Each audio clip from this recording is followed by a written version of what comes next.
My name is Patrick Lewis. I'm the Director of Collections and Research here at the Filson Historical Society. Thank you all for joining us in person and virtually for the start of this conference. We're going to have both presenters give their papers, and then we'll have plenty of time for Q&A afterwards. Before we begin, I would like to take a moment to sincerely thank Jean Frazier, whose generous support has enabled the Filson and MESDA to bring this group of exciting scholars together, advancing the missions of both our organizations through the creation and sharing of new knowledge and perspectives on our past. The topic of this conference sits at the core of the Filson's mission and interest. This is the perfect launch pad to begin the celebration of the Filson's 140th anniversary next year. The era of settlement and colonization in the Ohio Valley was the passion of the earliest Filson members. And the presenters over the course of the next 2 days will show us, with innovative and inclusive theoretical and methodological approaches, how much more the Filson has to learn in its next 140 years, particularly from those whose histories and perspectives were systematically excluded from our archival and publishing record. We start off on the right foot with our presenters this afternoon. Mairin Odle is Associate Professor and Director of Graduate Studies at the University of Alabama. She holds a PhD from NYU and is the author of the recent Under the Skin: Tattoos, Scalps, and the Contested Language of Bodies in Early America. Her paper today is entitled Coats of Arms and Cruelties, Indigenous Tattoos on Colonial Bodies. After her will be Casey Price, a PhD candidate at the University of Tennessee-Knoxville. He has held fellowships from the Newberry Library, the Omohundro Institute, the John Carter Brown Library, Clements Library, and most importantly, the Filson Historical Society. His paper today is entitled Mapping Cherokee Foreign Policy, John Stuart's Map of the Area Between Fort Loudon, Tennessee, and Kaskaskia, Illinois.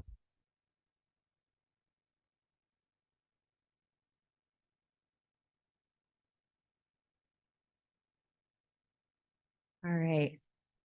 First of all, thank you to Patrick for inviting me to this really exciting set of panels. I think it's just going to be such an amazing mix of ideas, and I'm looking forward to learning a lot this weekend. So what I'm going to be discussing today is drawing on some of the research from my recent book, Under the Skin. In that broader project, I was interested in how physical appearance and body modification in particular shaped the relations between natives and newcomers in early America. And as part of their contest for power, colonial and indigenous societies made many attempts to transform one another's appearance, changing clothes, cutting hair, piercing or stretching ears, and applying or removing paint and makeup, as well as deploying many violent acts which maimed, mutilated, or marked both the dead and the living. What I found in writing this book was that traces on the body could prompt panic, hostility, desire, mockery, or wonder. Most importantly, at least most importantly to me, they prompted new stories about which types of difference mattered and how to create or erase those differences. So the book looks at two types of bodily transformation side by side. So it's looking at scalping and tattooing, and those are quite different, obviously. But I do think they're somewhat linked. They were both painful and permanent. They were also two practices which settler newcomers closely associated with the indigenous societies of North America. Despite or because of their associations with indigeneity, both practices were adopted by newcomers, who then assigned their own meanings to the marks and trophies produced by tattoos and scalp taking. So this book then became about embodied experience, but also how narratives get created to explain those experiences. But this afternoon, I'm going to sketch out a few themes from my work on cross-cultural tattooing in early America. I'm going to focus in particular on how English and French-speaking travelers, and I'm going to try to keep this sort of in the Ohio Valley, although I can't promise that, how those travelers are interpreting indigenous tattooing and how some of them received their own marks while among Native peoples. But first, we have to contextualize a little bit of the historical background of tattooing on both sides of the Atlantic that people are bringing to these meetings. So tattooing has been widespread in Native North America, actually globally, but in Native North America for millennia. A number of items from archaic, woodland, and Mississippian sites across North America are thought to be associated with tattooing. And I am not an archaeologist, so I'm sort of summarizing what I do understand from archaeologist colleagues. At sites across the Southeast, the region that I'm most familiar with. Needles, pigment, scrapers, paddles, and even stamps that were probably used to apply imagery have been found. And I'm going to talk a little bit later on about the types of materials that are used and how they're changing to incorporate trade items after European arrival. One interesting note that I always find really fascinating, I teach at the University of Alabama, which administers Moundville, the second largest Mississippian site in the country. So I'm very interested in Mississippian things these days, although that's not my research background. Body ornament on human and other than human persons in a lot of Mississippian art actually does appear to correlate with the motifs that are associated with specific supernatural personages. So there's tattooing on Mississippian figures, and those are things that seem to be aligned with specific spiritual practices. So the functions of tattooing varied widely between Native societies, sometimes signaling military honors, marking life stages, accessing sacred religious power, or enabling the performance of gender roles. But the meeting of European and Native peoples in North America was not a one-sided encounter with tattooing, and that's something I always want to emphasize. Much of the seeming invisibility of tattooing in early modern Europe has to do actually with the expansive range of terms that are being used to describe it. Pouncing, pricking, raising, pinking, listing, cutting, engraving, painting, and embroidering, among many. So the term tattoo, as many people in this room probably already know, derives from the Tahitian word tatau, and it doesn't enter European lexicons until after the first accounts of the Cook expeditions are published in 1769. So before that, there is no tattoo, which means that going into the archive, you're looking for something different.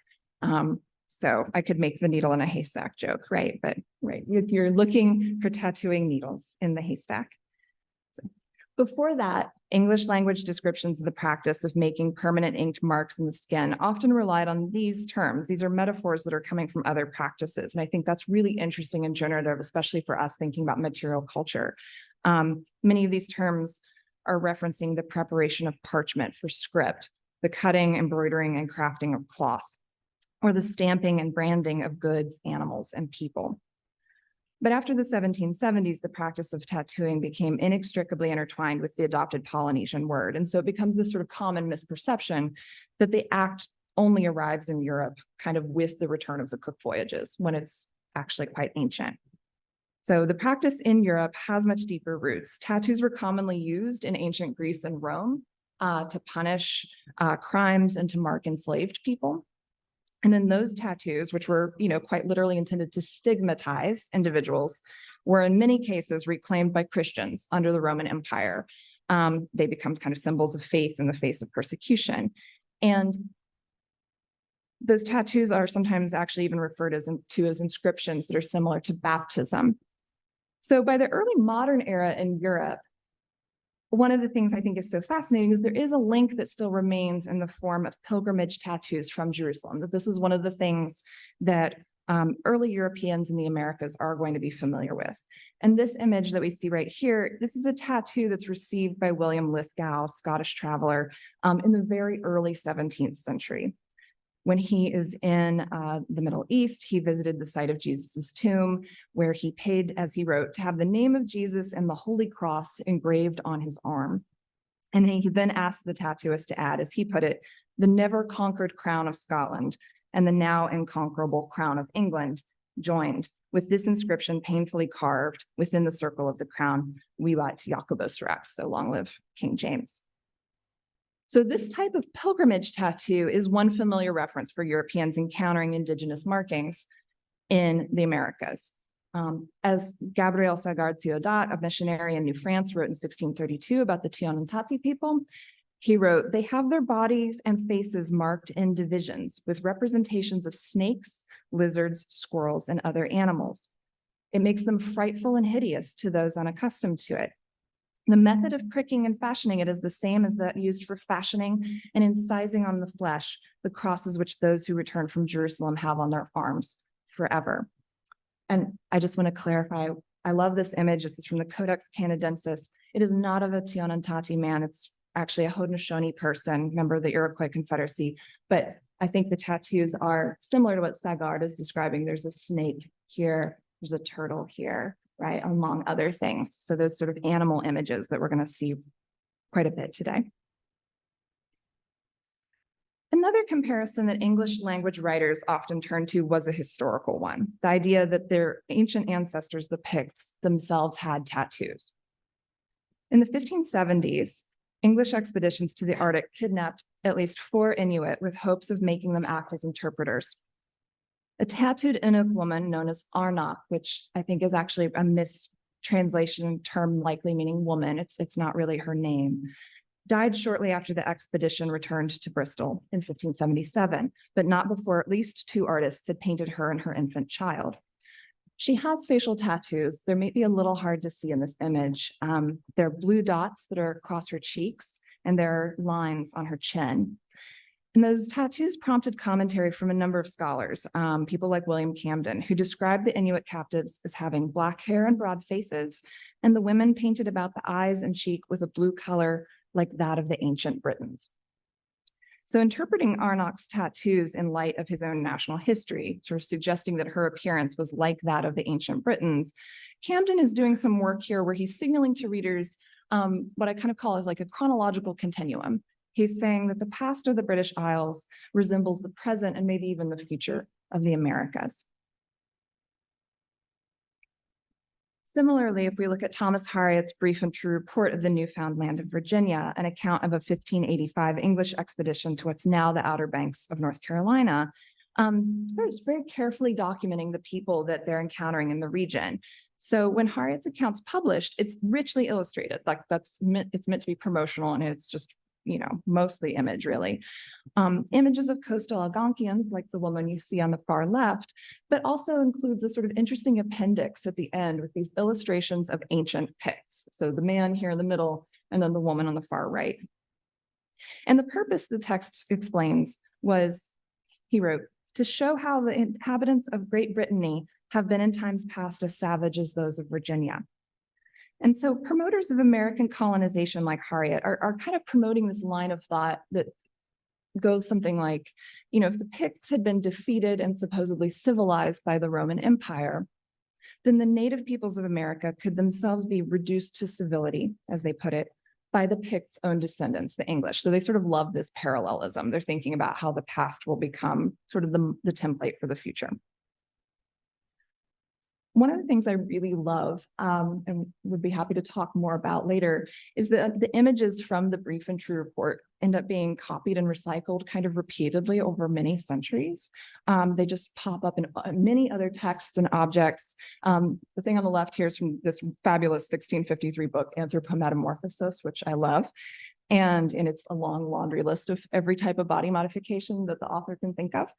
And then this is 19th century scrimshaw work, probably by a Scottish whaler, but using those same images of the Picts. The Picts also pop up in this 18th century travel account. European observers are frequently analogizing native tattoos, either to coats of arms, right, identifying their bearers as members of a family or a nation, or as signatures, as, you know, sort of individuals. In some instances, these coats of arms or signatures were not located exclusively on skin, but were also inscribed on objects in the landscape. So in Jesuit missionary Joseph Francois Lapitaux's 1724 Mœurs des Sauvages Américaines, for instance, we see in this plate a copy of, again, one of those same Picts, just getting over and over again reused, standing alongside 2 native men. One of the men is tattooed with images of the sun on his chest and abstract patterns on his arms and legs. And I have to apologize. This is a far lower res than I realized when I was adding it to my slides last night. So hard to see, but he has 2 suns here, like sunbursts on his chest. And then there's other markings on him. So the men are carving images into the trunk of a tree. And the ancient Pict is meant to be here as a historical parallel. The carvings on the tree, and this is Lapitaux sort of giving this whole explanation that comes with these additional images, are identifying a man named Two Feathers, as he claims. Other symbols were meant to indicate the number of war parties he'd led, the number of warriors in the particular sortie being commemorated, and the number of scalps and prisoners that were taken. So Two Feathers' portrait, Lafito wrote, traces the marks tattooed on his face as well as those engraved on his chest. They render him recognizable not only to those who have seen him, but also to all those who, knowing him by reputation, know his hieroglyphic symbol, as formerly in Europe, a person was distinguished by his coat of arms. Other writers claimed that tattoos were the equivalent of military medals. Colonists in French Louisiana frequently noted the significance of tattooing among young Natchez men, who might, as one wrote, have their noses pricked but no other part till they have performed some brave action, such as killing an enemy.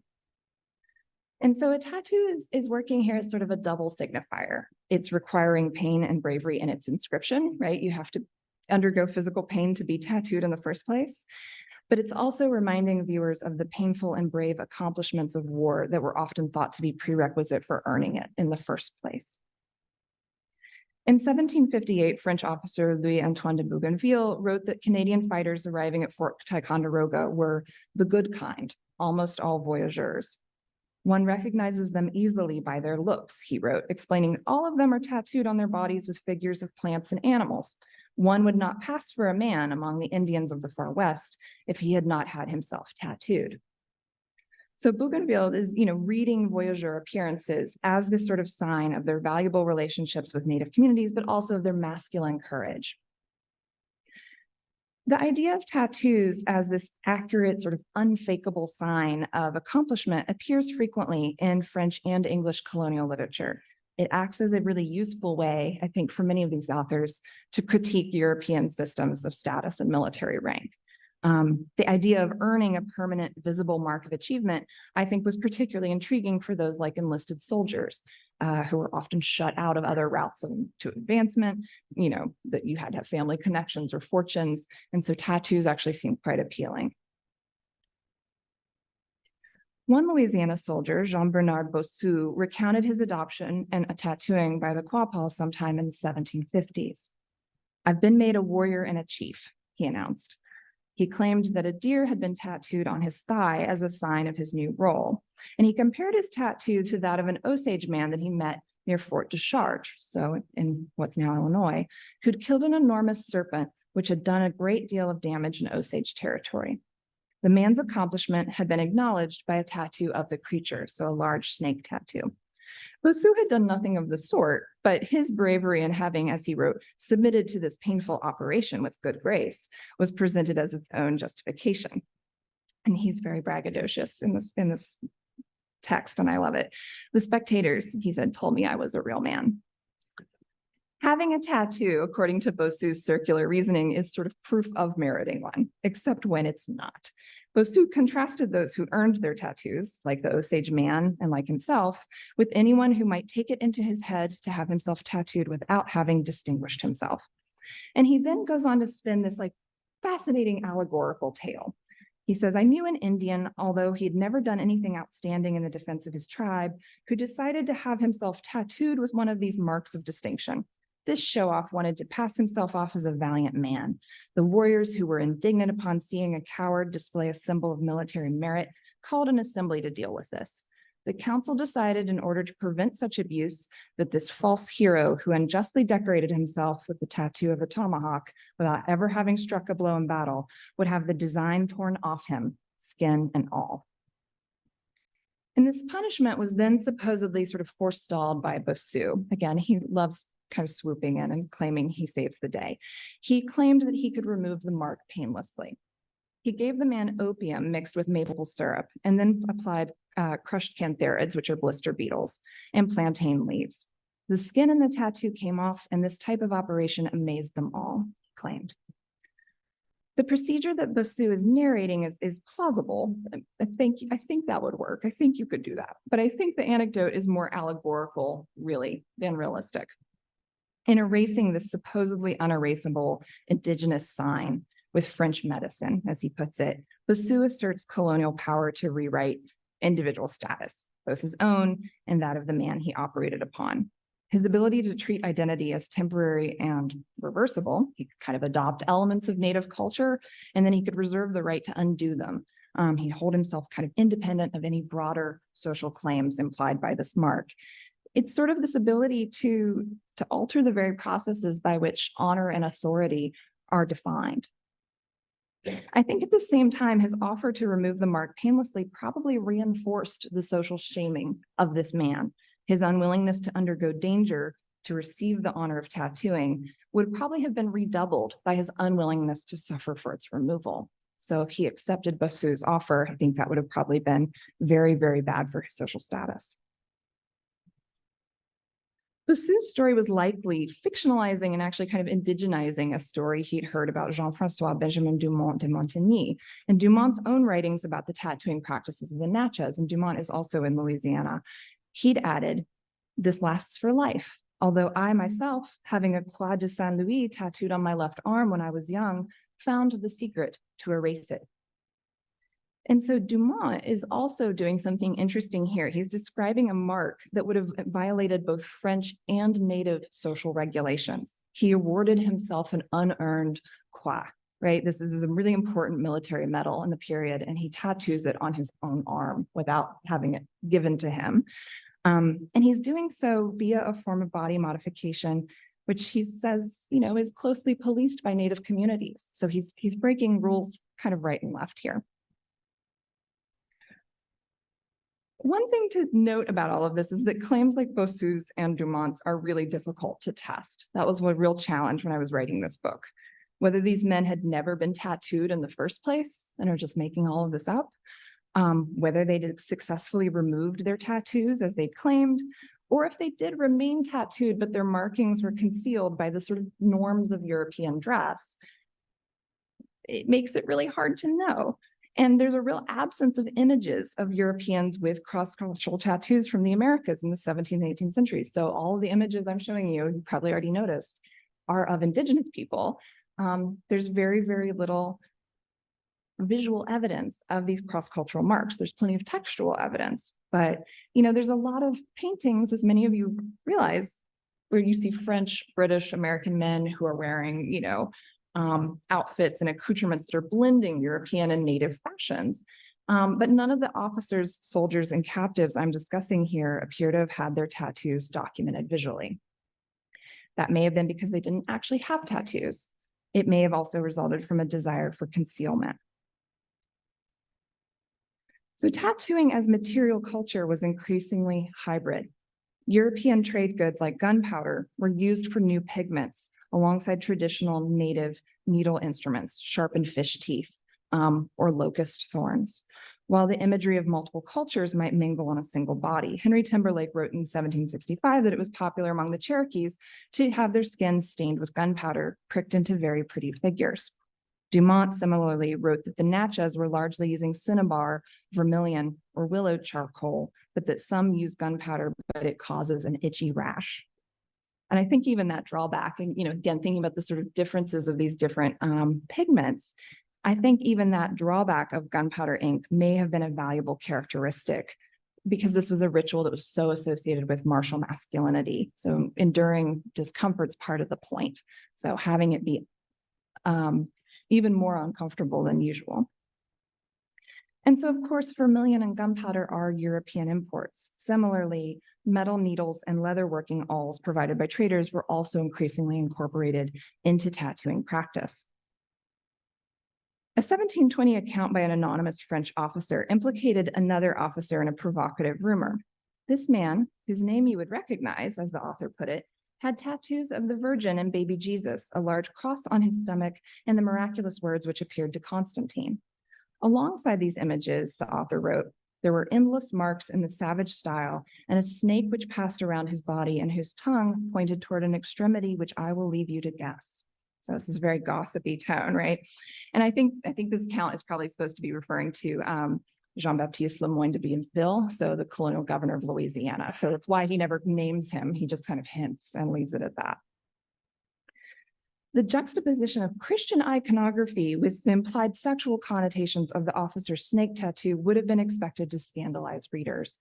And the idea that there was a kind of connection between tattooing and moral laxity was reflected in a letter from a French father to a recently enlisted son who urged him, don't lose yourself in libertinage. Be careful not to be silly enough to get pricked. I forbid you to do so. So there's admiring discussion of native tattoos that's frequent in these travelers' descriptions, but sometimes that praise is qualified by suggestions that the practice is uncivilized, physically dangerous, or sexually libertine. Other examples, however, suggest that there are alternative interpretations of tattooing emerging.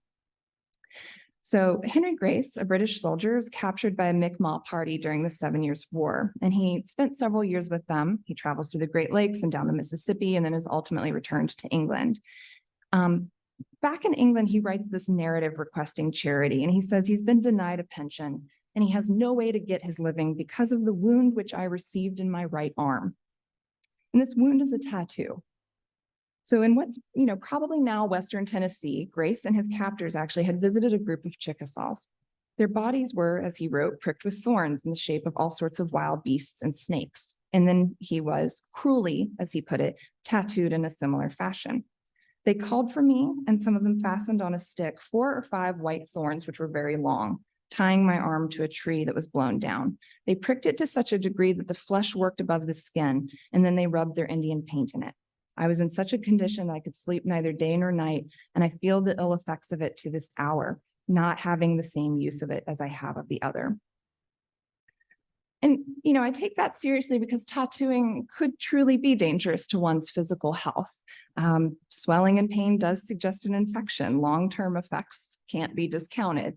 But I also think that the commentary on the physical danger of tattooing was blended with moral critique. Tattooing means forcing dangerous substances that are foreign to the body on multiple levels into broken flesh. And I think the metaphorical power of that act was not lost on an observer like Grace. Breaching the boundary of the skin, the thin barrier between the individual and the world, as well as between the familiar and the foreign, was a quite literal stigma for him. And I think his physical pain and his mental discomfort were kind of therefore difficult to separate. Tattoos were evidence of cultural contact beyond violent conflict. They were signals that Native societies and European interactions with them were more complicated than simple narratives of conquest. I would say, too, about the story that Henry Grace tells us, there's little evidence that Eastern Native groups employed tattooing as a punishment or as a mark of enslavement. Most accounts suggest, like Bossu's, that tattoo removal actually would have been the means of punishing someone who'd violated community standards. But the large numbers of Euro-American captives held in Native communities during the 7 Years' War may well have prompted a shift in attitudes about tattooing outsiders, and it may have become somewhat disconnected from ceremonies of adoption. So it may have been developing these sort of new symbolic meanings on the bodies of prisoner captives. And my final story today is actually to think a little bit here too and reflect kind of in the opposite direction and say, what are natives with tattoos also having to do to interpret body modification? How is that shifting for them as a result of cultural entanglement? And so in 1788, Moravian missionary John Heckelutter, who's again probably very well known to many people in this room, claimed that practices of bodily ornamentation, especially permanent ones, were in decline among the Native communities of the Ohio country. The cutting of the ears, which was formerly practiced, is now no longer so common with them, he wrote, explaining that people were not stretching their earlobes or cutting the cartilage, the outer ear cartilage. Their reasoning, however, seemed to be less about missionary pressure and more about practical considerations. Keeping cut ears in perfect shape is actually quite difficult. Other practices, like plucking facial hair, remained consistent. Tweezing beards, body hair, and even most of the crown of the head was done, as he wrote, so that they may have clean skin to lay paint on when they dress for their festivals and dances, and to facilitate tattooing, a custom formerly much in use among them. And so he said that tattooing had become less common in the region, but said as late as the year 1762, when I resided at Tuscaroras on the Muskingum River, tattooing was still being practiced. And this is echoed by similar comments from people like William Bartram. He says in the 1770s, when he's traveling pretty extensively through the Southeast, the most beautiful painting is now to be found among the Muskogees on the bodies of their ancient Nikos. So he's suggesting that it is kind of generationally on a decline. Heckelutter gave one example of tattooing's prominence, though, by describing an elderly Lenape man he had known. And I should say that this image is not of the person I'm going to talk about, but I think is probably a useful corollary for thinking about the tattoos of the individual I'm going to describe. His appearance, this missionary reminisced, could not be viewed without astonishment. There was not a spot to be seen, but what was tattooed over was some drawing relative to his achievements. Viewing the man, who'd been baptized as Michael, struck the beholder with amazement and terror. In short, the whole of his history was there deposited. Having said this, however, Heckewelder noted this sort of conundrum. He couldn't read that history. So the history is there and visible on this man's skin, and he can't read it. He then asked this convert about the acts of war that had prompted his tattoos and found that Michael refused to discuss them. He told Heckewelder, "Being now taken captive by Jesus Christ, it did not become him to relate the deeds he had done while in the service of the evil spirit, but he was willing to give an account in the manner in which he'd been conquered by his conversion to Christianity." So this Lenape man is using the language of captivity and conquest to describe conversion, and in doing so, made the reading of his body kind of off limits to this Moravian who's questioning him.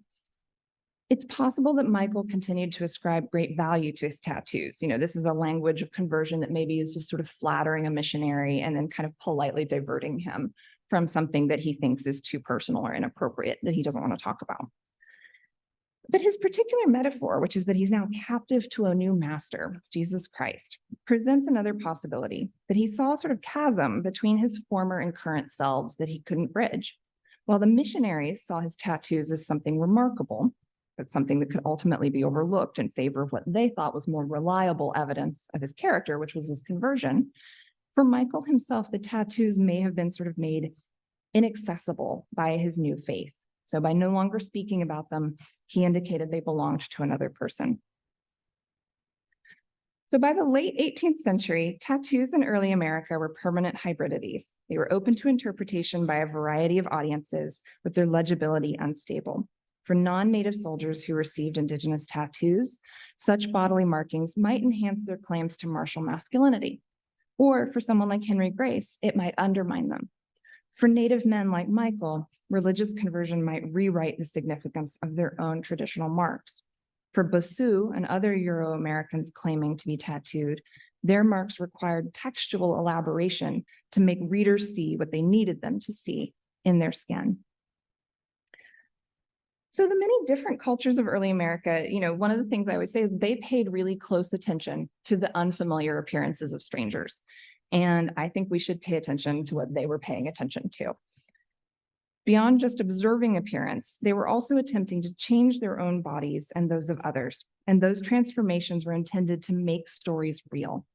Stories about power, alliance and allegiance, domination, and resistance.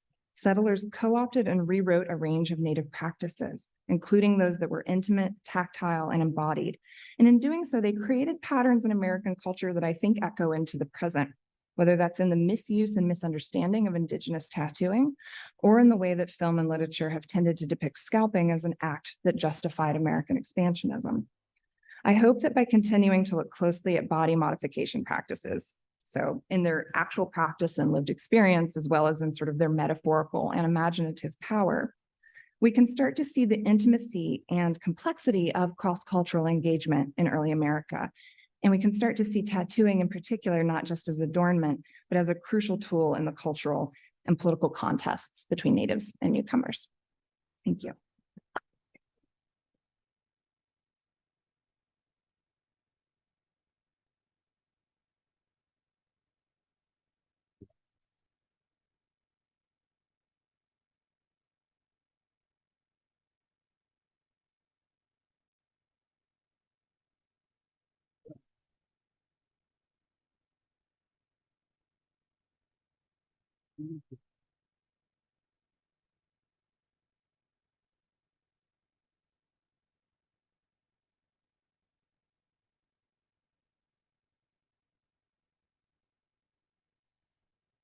Good. All right.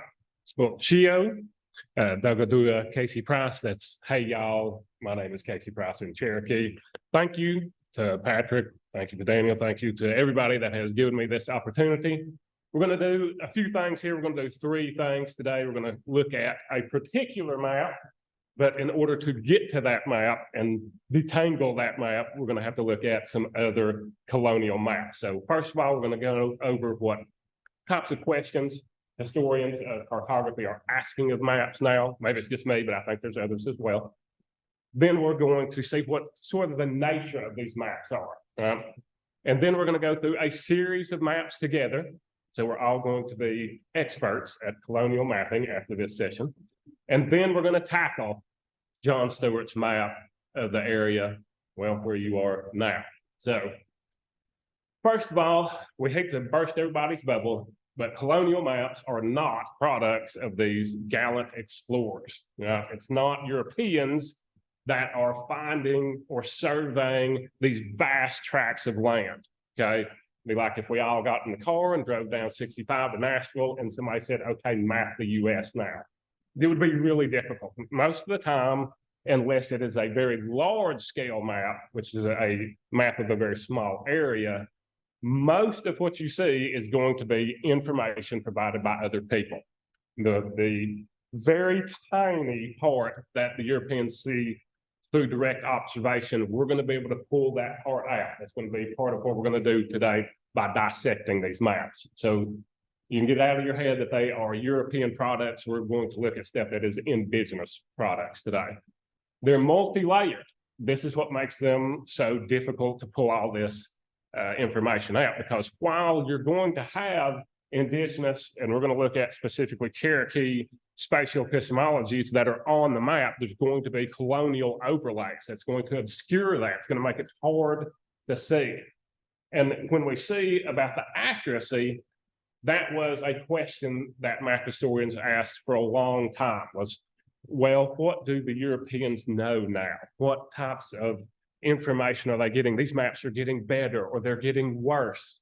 But what we're going to see is there's multiple ways of understanding space that are on the same map. So how accurate it is, we're going to pull out and see it depends on what perspective you take. Do the Appalachians run from east to west? They're going to today.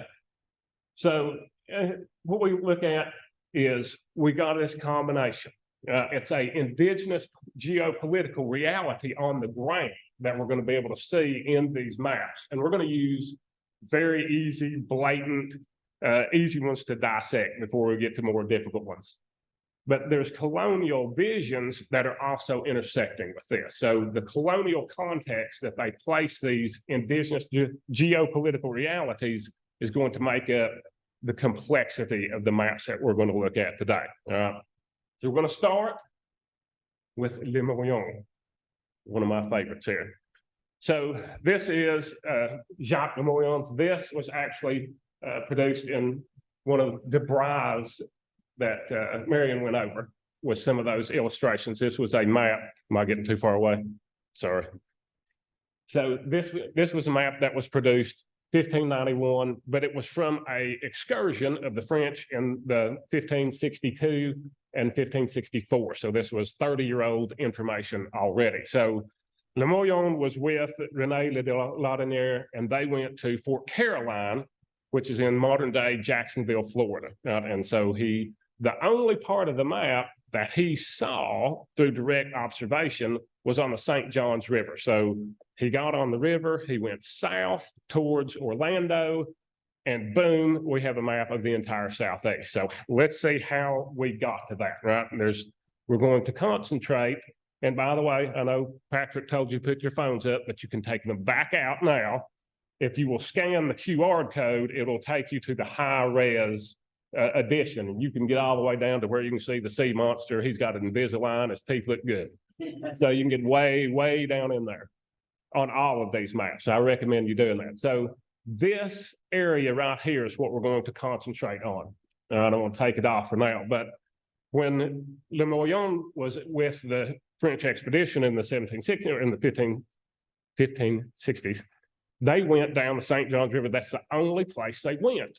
Right? So the rest of this is all indigenously sourced. And you'll see all of these polities. Right? And when you read the journals, they talk about hearing from the indigenous informants, this is who my neighbor is. They live up this river. They live up that river.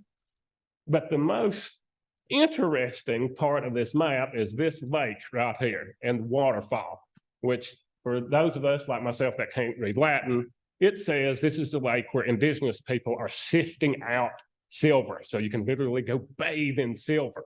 Now, so the colonial context is going to collide here, but there's a story behind why that is there.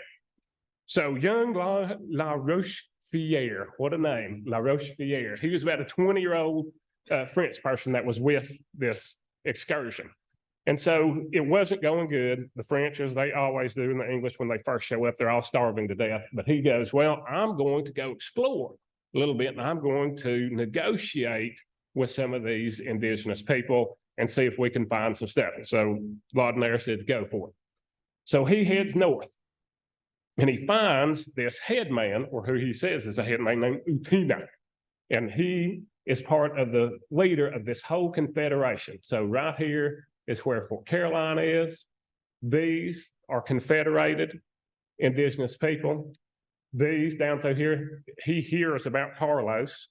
So he never goes anywhere near there. He hears about all of these, but they are around this confederation, and Utina is part of this confederation. So La Rochefoucauld shows up and he says, Utina, do you have any gold? And Utina says, well, you know, we don't, but up in the mountains, there's tons of gold and silver, and you're welcome to it. However, there's these 3 pesky polities right here that are not letting me get to it.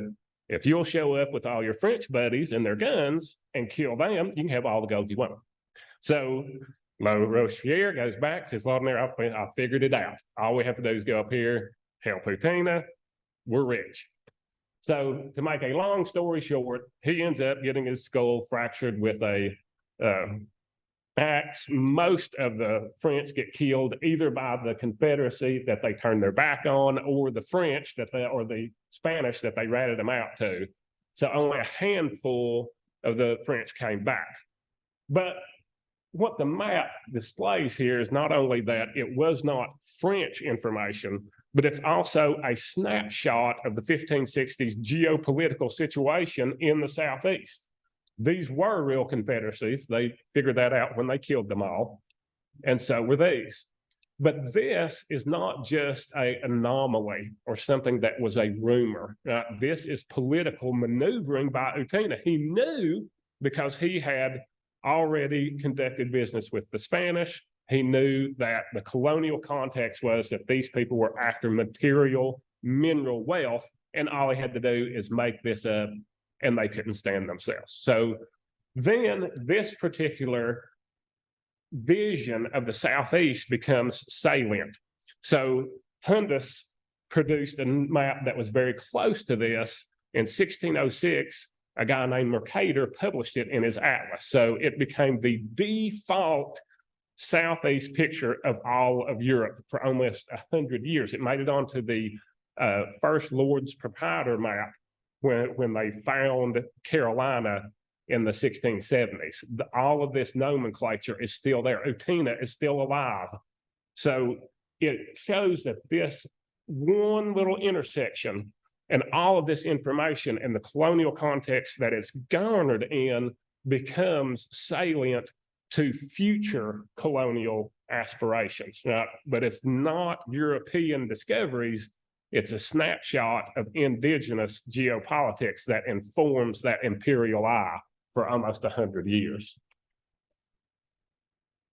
All right, so the Cherokees, they discovered the French in 1763, not far from here, probably a little bit south of Paducah. This is discovery of several areas and nations in North America. So this is a journal from Marquette and Jolet's trip down the Mississippi in the 1670s. And so this right here, if for all the people that love to read 17th century French with medial S's, it basically is a description of the Cherokee as they encountered Marquette. And they had whiskey, there were men and women. They gave the French some peaches, which they thought were delicious.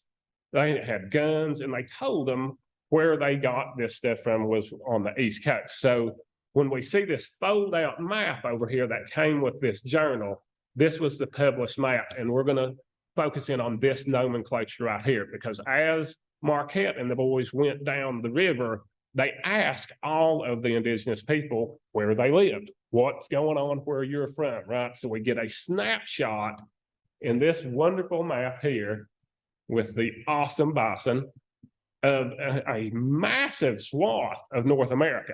But we know that Marquette only went down right here.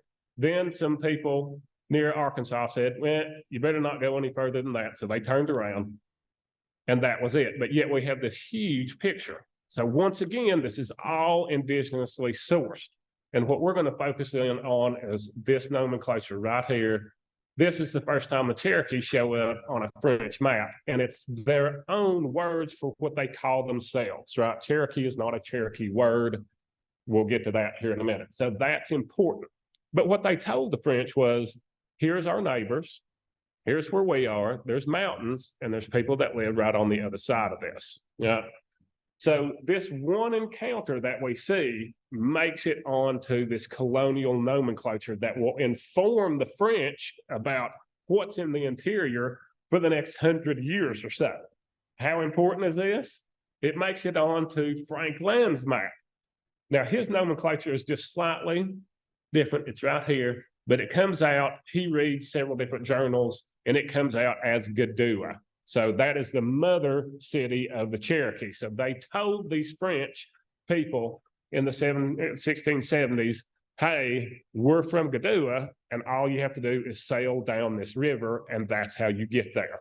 A wayfaring expert. And you can see, if you leave the Cherokee area and sail here, you'll get to the Mississippi. But the French, because this map incorporates LaSalle's information, think that the Mississippi comes out in Texas, which is a whole nother talk. So who is correct here? Is it the person carrying the latitude and the compass? No, it's the person that knows where they're going. They can go easily from Charlestown all the way over to the Mississippi and back, and they do it all the time in large groups. So this particular map, Franklin, who was born in Montreal, he is actually sequestered and taken to Paris. The Sun King sees his maps, right? So this makes it to the top level of French imperial thinking. They incorporate this type of nomenclature. This is what informs their colonial plan. So again, it's not the great Marquette and Joliet that have gone down this river. They are looking at indigenous geopolitical situations and information. That's what's informing, again, the colonial eye. Right? So now we get to the deal. So we saw Nikolai's name earlier on Mairin's, and there's no one way to spell his last name. Some people take the DL out, but others do not. So this is sort of an updated version, right? This is the 1718 version. There's a 01. There's a 03, and they use a bit different nomenclature. The Filson actually has a copy of this one. So this one actually incorporates a whole new set of material, but it's not from further European exploration. It is because a guy by the name of de Savoy, but Charles Lavoisier is the one that compiled the journal, ran into a Alabamian man that was living amongst the Mobilians. So we should be familiar with Mobile, right? So right in this area. And he talks to this Alabamian man, and this was in the year 1700. And this Alabamian man lays out 36 indigenous groups and where they live to him. So a massive swath that goes all the way up to the Cherokees. And now we see they're now no longer labeled what they call themselves, but they're labeled the Cherokee, which is postulated to be a different language saying these are people that speak different than us. So that means they've got that particular name, probably either from this Alabamian man or a Muskogean, but it's definitely indigenously resourced. So this indigenous guy, this Alabamian, tells him who's up which river, who their neighbors are, where the rivers go, right? We still see this east-west orientation for the Appalachians. There's a reason for that. We'll get that in the next map. But he outlays this entire area. And you can see that this is considered oftentimes the first salvo, if you will, in the cartographic war between France and England before the lead up to the 7 Years' War, because they plaster Louisiana all the way here and relegate the English or the British to the coast. But it also goes along with France's general colonial plan, which is to, yes, claim territory, but do it through incorporation of indigenous peoples, right? It's a very different way of looking at it than what the British will in a short amount of time. So everything that you see here is indigenously resourced, and it's incredibly accurate, but the eel gets hold of this and it's clawed. So it's the daddy, the eel, that does the editing on this journal. And he tries to place them as well as he can with other information. So what can we garner out of this besides just that this is a lovely snapshot of indigenous geopolitics? You can start to see stuff like here, these are individual ethnicities or language groups, but they coalesce into the creeks, right? And that is not on this map yet, but it gives us a good idea of what they self-identified as, right? They didn't self-identify as creek, they self-identified as whatever they actually were, their actual group, and we get to see that. So the colonial overlay here kind of starts to get rid of this indigenous information, but it tells us both this is France's plan to incorporate these people, and it also tells us this is the geopolitical situation in the Southeast, this snapshot in 1700. So there's multiple layers to this. And one thing that we want to point out here is underneath the peninsula here, you can see the long but direct route still there from the Cherokee all the way to the Mississippi. That's going to look a little different on some British maps, but there's a reason for that. So this is the Thomas Norn map. Now, this is an English map. It was published with the Crisp map in 1711, and this was an inset. So the Crisp map was more right around Charlestown, showing different plantations all the way down to names of plantations. But this is a really good map to look at to see how there is different ways of thinking about accuracy of maps. So we have the east to west orientation of the Appalachian Mountains, but this map was formed off of just Thomas Norn walking as closely to due west as he could from what is now Augusta, Georgia, and going straight to the Mississippi. So what he did, and when you read his journal, is whenever he comes to a river, he asks the people that he encounters what's up the river, what's down the river, and they tell him, and you'll see this is quite accurate. If you go up the Flint River, you do not terminate in the Appalachian Highlands. But if you go up the Savannah River, you do terminate in the Appalachian Highlands, and you do find the Cherokees, and they do go across to either side. If you go up the Chattahoochee, it terminates in the Appalachian Highlands. The Coosa River also terminates in the Appalachian Highlands. So every time he walks west and he says, where does this river go? Now, if we take a satellite out now, we'll know where to go and take an eastern turn into northern Georgia, into the highlands. But they were extremely accurate. If you go up this river, they said, you'll meet these people and it'll terminate in the mountains. So if you were using this as a wayfaring tool in 1708, you would do well to have this map with you. Certainly better than some of the other products that are out there. Now, you would know where you're going, where it will terminate, and who you will encounter if you get there. So this is not inaccurate. It's just a different way of understanding how the outlay is. You would still meet the Cherokee if you went up the Savannah River. So we're going to try to pull those elements out of others. This is George Hunter's map. This is not the Mississippi River.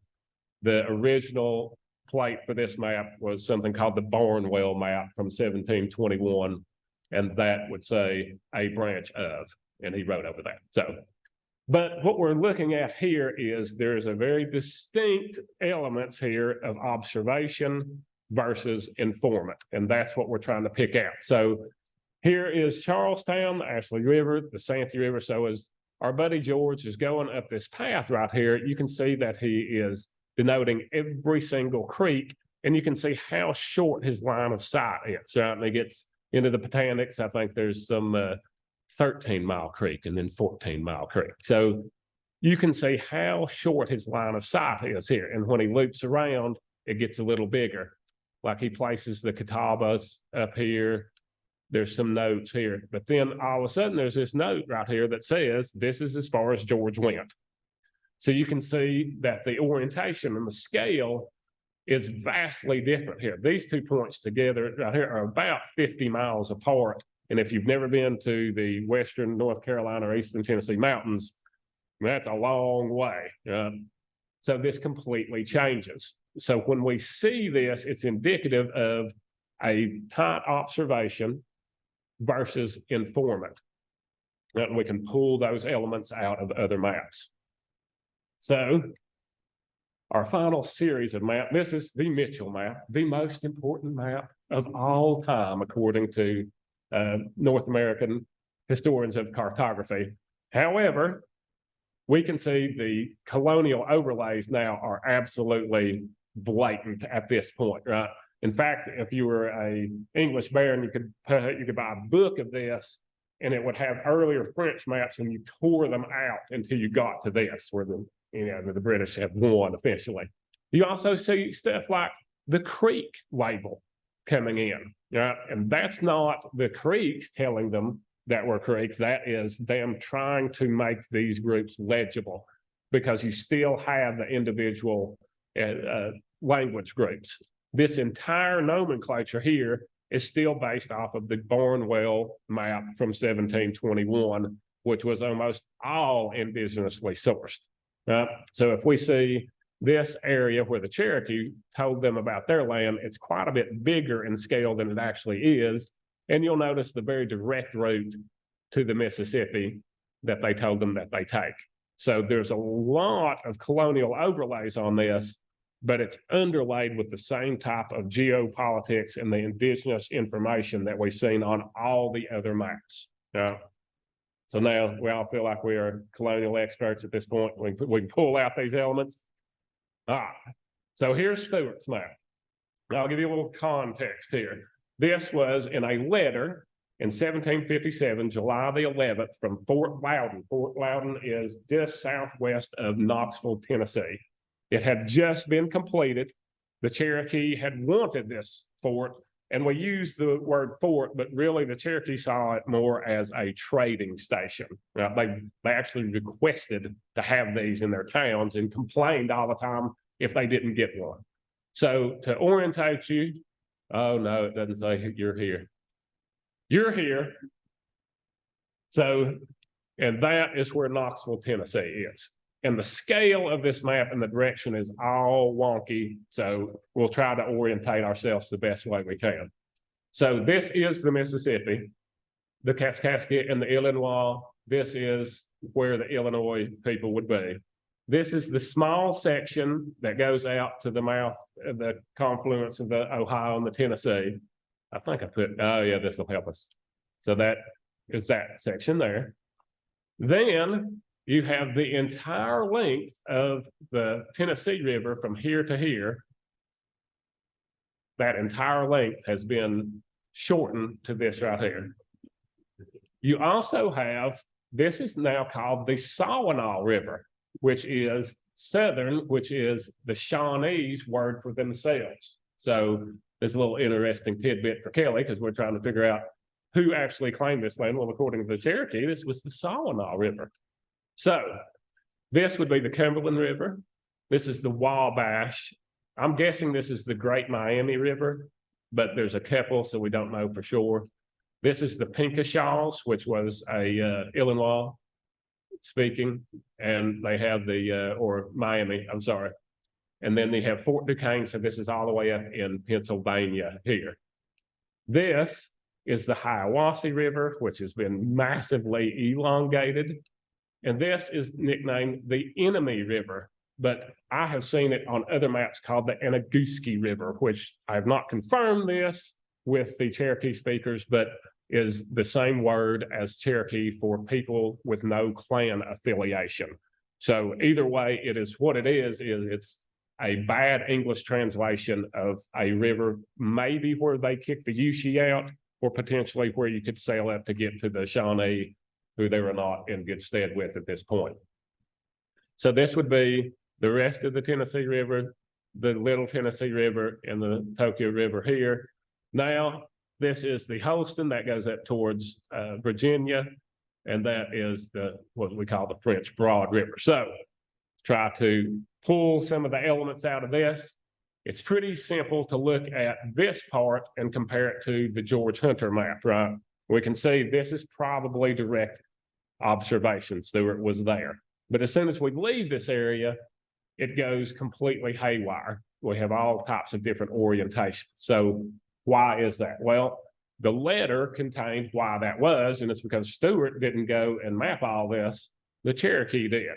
Atakulakula, Okanalosta, who they call the Great Warrior, and Atakulakula, who they call the Little Carpenter, they had gone on a mission, as the Cherokee tend to do, all the way out to the Ohio, and they came back and told him, we found a French settlement. And this is near where Paducah, Kentucky would be today. And they said, well, we do not want the French. They're on our land. They're right at our doorstep. If you will contact all the people that you can, if you will give us guns and supplies and ammunition, we'll go take care of the French for you. So there's clearly an argument here by the Cherokee that this is right on their doorstep. They're saying to the British, please give us supplies. We want to get rid of the French. They're a problem. But there's also this, which was about 6 folders down, which are articles of peace between the French and Cherokee that were just signed by another group of Cherokee just a few months earlier, right? And surprisingly, they say something along the lines of, the British have built stuff in our territory. If you will supply us with guns, ammunition, and resources, we'll be happy to kill them for you. So what this map tells us in this context is that this is certainly a Cherokee view of the geopolitical situation, the way that they viewed it. This is not a British military map per se, even though it's used for that purpose. We have clear indications here of who they think is important. They can find the Shawnee up this river. They push the Shawnee up that river. They push the Illinois here. This is where they trade with their friends, the Chickasaw. This is where their homelands are. This is a direct path that they take often. And they're arguing, they're telling Stuart, who was only a captain in 1757 and later would go on to make a famous map, the Stuart Purcell map, of all of the southeastern indigenous people. But at this point, he really had no clue, and they were telling him they're right on our doorstep. So like the other maps that we saw, you can pull these elements out. They're full of colonial context, but they're all based on indigenous information. So we can see what the British colonial context is here. I'll face the French, but you can also see the control that the Cherokee had of their own territory. They knew who their friends were, they knew where the enemies were, and they knew how to work the system, right? Just like Utina got poor old little Rochelle, they were working the system as well, and they were trying to pull out. And this map shows us that those elements are all there, and they're all there for us to pull out of other maps. So we'll close up the maps as sources. They're so interesting because not only do they represent multiple layers of this story, but they also facilitated a lot of this story. When we see these maps, the Deal map, the Norrin map, the Mitchell map, these were the conscience of the colonial imperial vision. That was how they based plans on. It caused action. People drew maps to make colonists come here. But it was all based on indigenous information that not only is important for us to recapture, but also to see how those intersected so that we can say, okay, these colonial visions were formed by what way? How can we see stuff like coalescence occurring on these maps in real time on face of the colonial context that they're in? So, why don't? Thank you.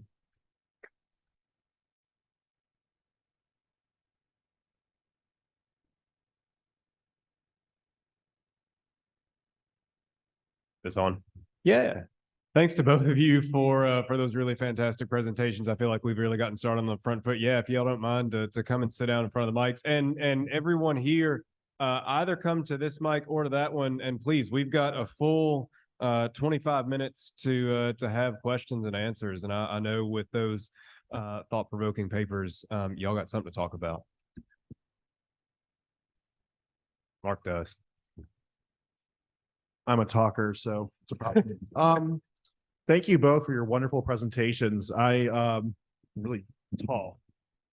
Thank you again for your wonderful presentations, and just lovely to have all of you here. And I must say, Casey, like, your presentation really helped me understand something about writing, like cartography, but like writing more generally, as oftentimes a multi-ethnic syncretic performance. And we're reminded of that in the way that this is an indigenous map translated through the material practices and epistemological practices of writing, but nonetheless an archive of indigenous knowledge, as you've shown us.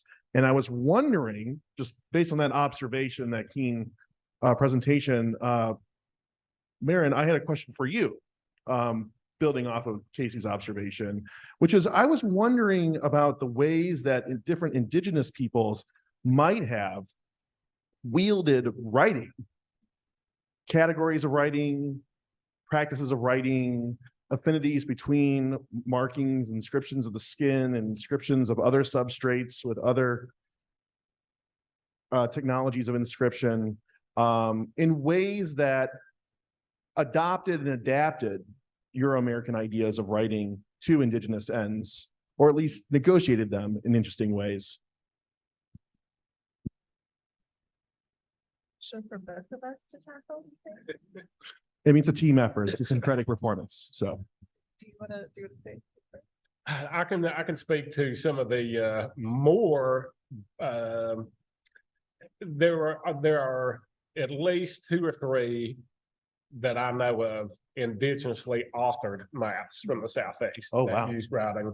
The one that I'm of course familiar with, the Catawba deerskin map, but the Cherokee used a map at the Treaty of Hopewell. And so what happened was, Benjamin Hawkins and some of these other U.S. officials, this was the first treaty between the newly independent U.S.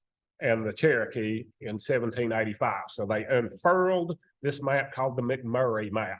Right? And if you've never seen it, it has Jefferson's 10 states up in the Northwest Territory, but in the South, it has nothing, including nothing for the Cherokee. So they unfurled it at this treaty conference, and they said, we want to tell you about your new blessings. You have a new sovereign.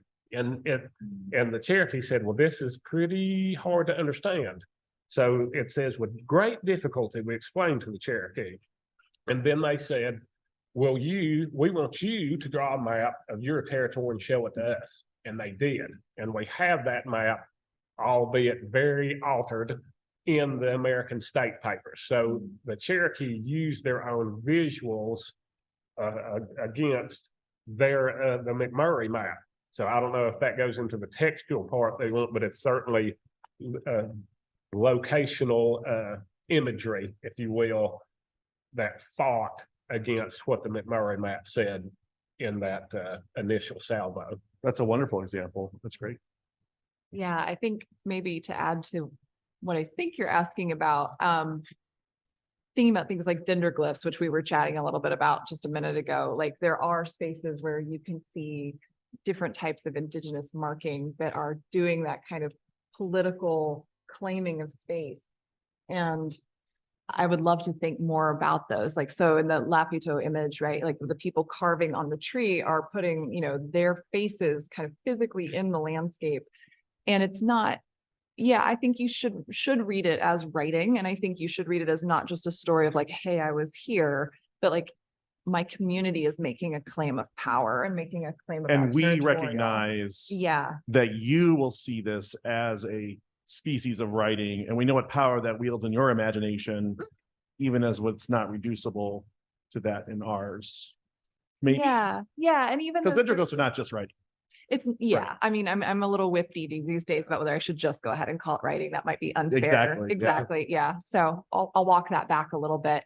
But even I skipped over some of my favorite images in Harriet with the tattoos on the man's back, and they're supposed to be sort of correlated to which prince's subject they be. And so like he's really thinking of those as diagrams that are setting colonists up to be able to read native bodies with sort of political designations. They're from this town, they're from this town, they answer to this leader. And I think that actually does have some interesting resonances. I wasn't thinking about it like a map, but I mean, it does do similar work of making political claims on territory, but it's being kind of physically borne around on bodies that can move through the landscape. So there's probably some fun intersections there for us to think with. Yeah. Thank you very much, both of you. Thank you. I have two quick questions, or two questions. With reference to the tattoos, would there have been any influence that we see in powder horns by early Kentucky pioneers and others, where they would actually draw on the powder horns and their drawings that really look like tattoos in nature? But then additionally, with respect to mapping, we have here at the Filson, of course, and we're named after John Filson. And I've wondered, did Filson do the map by himself? We have his journals, or did he rely on the accounts of indigenous people to help him? Are you the person who sent me the wonderful images of the powder horns? Is anyone here? Thank you so much. I just saw that and I hadn't had a chance to respond. So powder horns are clearly on people's minds. Yeah, I think that there are images of tattooing on horns. And one of the things that I just threw that scrimshaw up there because I love it a lot. I don't actually know a lot about it as an actual material object. I'm not even sure where it is. I think it's in a private collection. But I love thinking about scrimshaw and carving and engraving in these sort of Euro-American traditions. And again, with powder horns in particular, as doing the same work. I mean, it's the same tool sets in some ways, right? It's kind of inscribing and carving with some of the same inscriptive qualities. And so there's this really neat way that material culture is overlapping, I think, across those different arts. And I mean, that's one of the things people have always pointed out, is that sailors are a class that we associate with tattooing in the Euro-American tradition, but that's in part because sailors are doing these other things. They are doing scrimshaw work and they have these kits, and they're also bored and they're at sea for a long time. So they kind of make an art of tattooing. So I love the point that you could probably go back to these other sources and it would be really rich to look through those and be finding tattooing on other engraved objects. So thank you for that. Yeah, I can't speak specifically to Mr. Filson, but I can speak to the temporal part of how this develops as far as going more and more and more obscured with the indigenous information and the sources. So no matter how far we go back, there's very few map makers that recorded their sources. Now, DeEle did, and he did quite systematically. And his sources are a compendium of these journeys like we saw earlier, where they got indigenous information, right? So in some of DeEle's early maps, he filled in parts of the Southeast through Cortez's, and not Cortez, Hernando de Soto. In 1530, he was still putting that information on maps in 1700. Those, of course, were led around by late Mississippian indigenous people, and all of the different subsequent stories that we get, it's kind of like a two-step back to the indigenous source. Yes, it was Marquette, but now we see that he was told this stuff, right? So as we move forward in time, once you start getting later into, say, the 19th century, the way that indigenous information is obscured is going to be, you have to think about it differently, because there are more systematic surveys. there are more people that are literally settling places and renaming them. So then to pull out dormant or hopefully still active indigenous information, a lot of times you have to go to stuff like toponyms, and because many indigenous toponyms have denotive and connotative properties, meaning that they show where something is, but they also tell a story, like the city of Niquosi in Cherokee. It's the place of the stars, right? And it's part of a complex where they used to do astronomical measurements. So you got to know, yes, here it is, but here's what it means as well. So we can, into the 19th century and into today, we can still pull out that indigenous knowledge. But you're right, by the time you get to Filson, by the time you start getting into the 19th century, that's going to get more and more and more suppressed and harder to find.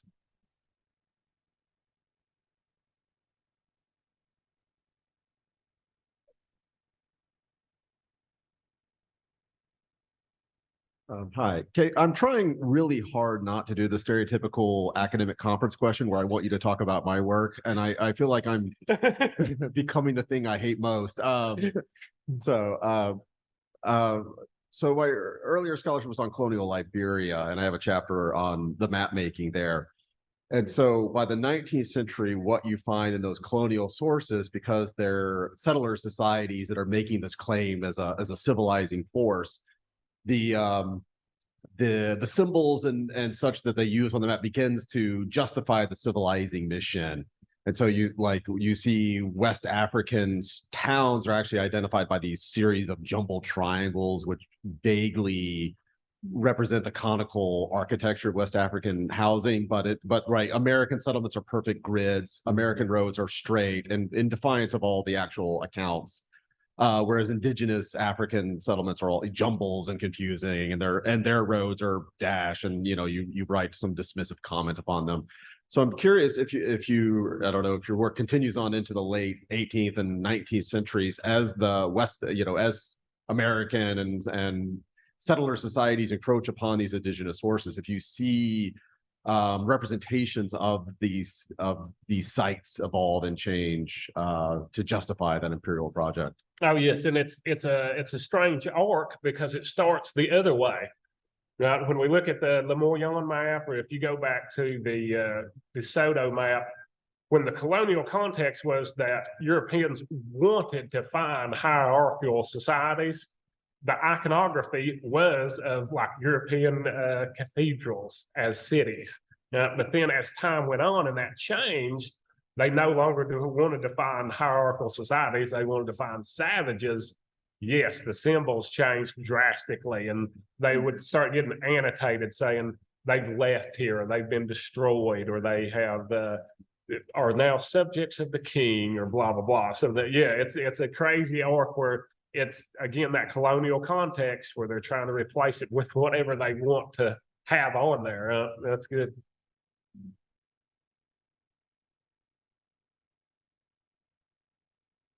Well, I think the most striking image, the most sort of image in words that we got was of the French colonial official with his snake tattoo, and it set me in my mind sort of imagining all of these these imperial officials and aristocrats of whom we have formal portraits, right?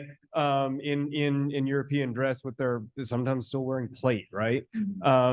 And beneath that, they have all of these tattoos, right? And that's really fascinating.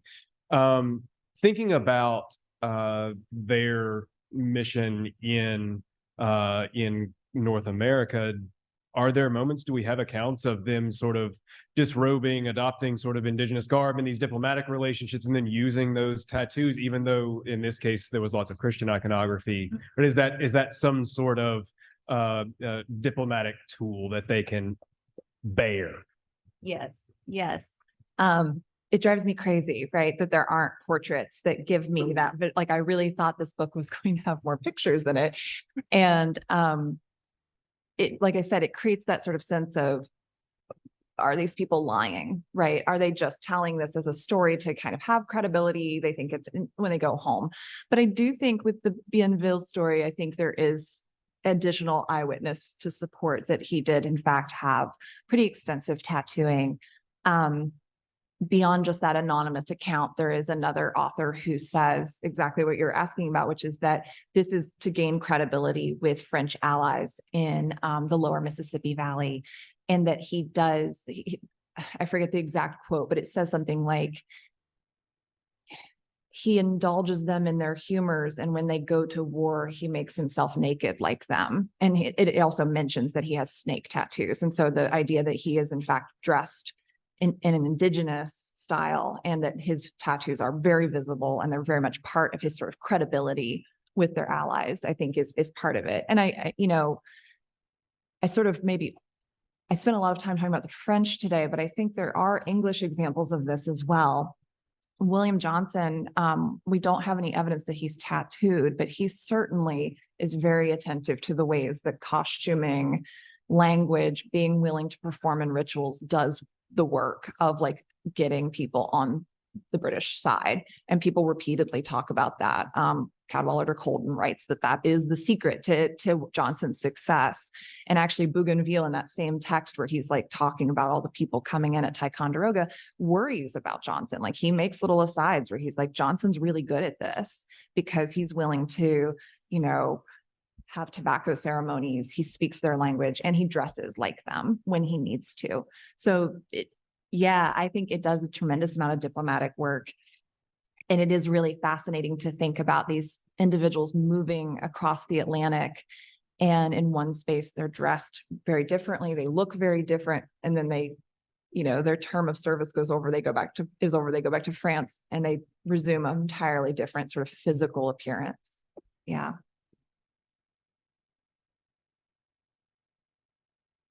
Have you ever been yourself, living in the woods? Have I done like surveying work? And I have never done that, no.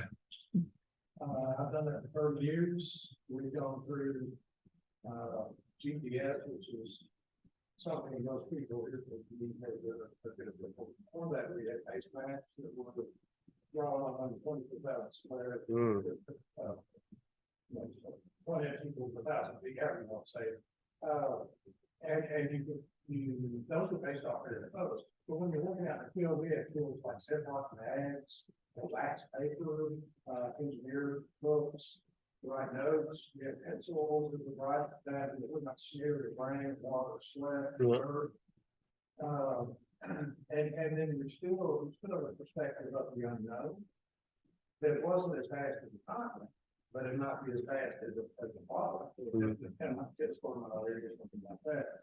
So when you look at these maps that are accumulating information from various sources in a vast unknown of the interior of the continent, they're really amazing.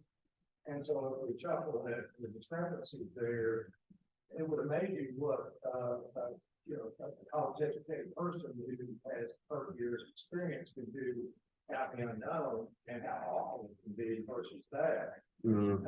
What tools did they have to write their notes? This my question is, what tools did they have to write their notes to keep it right? Right. Casey, could you help us out and echo the question in the mic?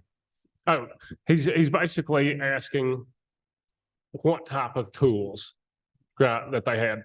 So this would, of course, be different with the time as it passed, right? So if we said like the Mitchell map in 1755, so they wouldn't have had anything at this point to do longitude at all. So when we're trying to set in these, what they would do is they would try to capture the moons of Jupiter at certain points and try to agree on certain points of longitude. But all of these maps that you see will also measure longitude from different places, from Paris, from the Azores, from Philadelphia when you it went to the US. So they basically went off of dead reckoning at that point. For latitude, as you got to that point, they'd have oxtant and sextants, which are navigational tools, for the sea. And my understanding, you can get within about a mile and a half accuracy. Go ahead. My question is, did they have Ziploc bags to protect their paper? Did they have wax paper? Did they have graphite pencils? Did they write in blood? What kept it from smearing and deterioration of the paper so that or was all this brought mentally back to a desk and then put on paper 6 months, 5 years later, 10 years later, 30 years later? How did they preserve that in the interior of a continent? Right. So most of what you saw here are the printed versions, right? Not the manuscript maps. So you're asking about how did they preserve the manuscript maps? So, right, just notes. So a lot of that stuff was from memory. So there's very few that you'll see where you get a manuscript map that's in poor condition. You'll see sketches sometimes.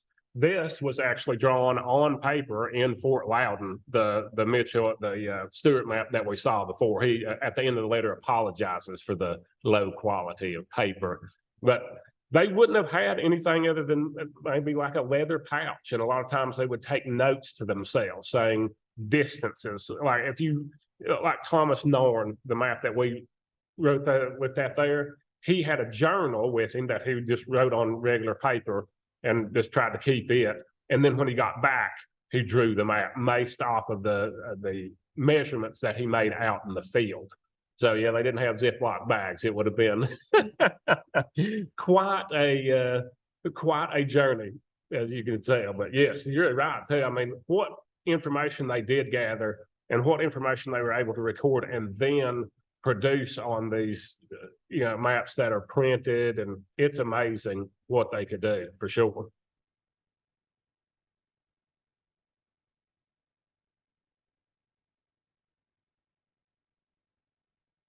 All right, can we have a round of applause for our speakers on our first panel?